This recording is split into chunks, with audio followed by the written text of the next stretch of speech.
Yine onun sularıyla yeşereceksin.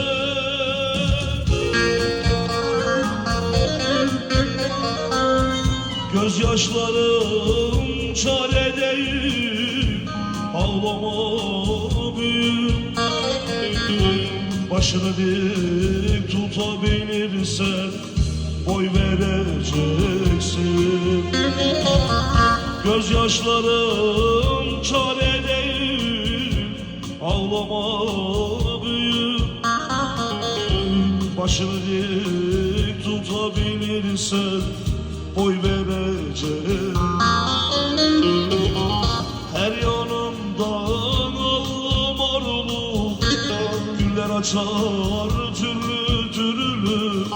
Bu fırtına dünden belli, baş edeceğim.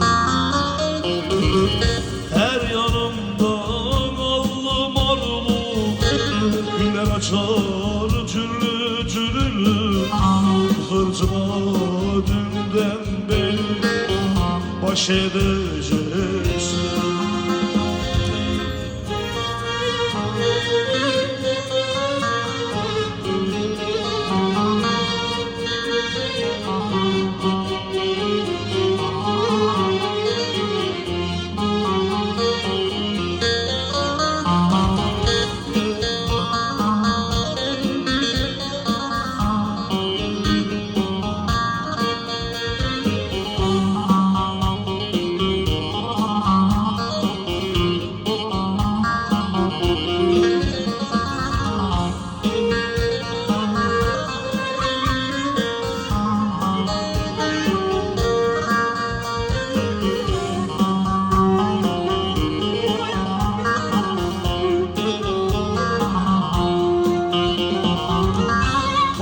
Kareylemez bir kez yola düşene.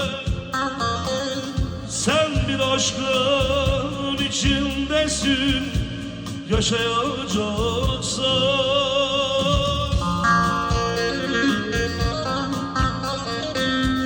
Dört yanını börtü böcek sarsan çıkar.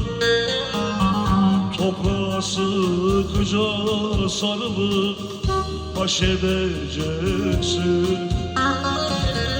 Dört yanını börtü böcek sarsan çıkar.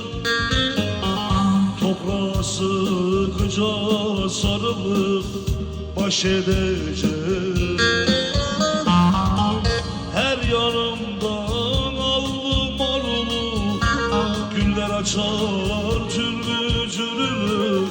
Bu fırtına dünden belli, baş edeceksin. Her yanımdan alım arulu güller açar türlü türlü. Bu fırtına dünden belli, baş edeceksin.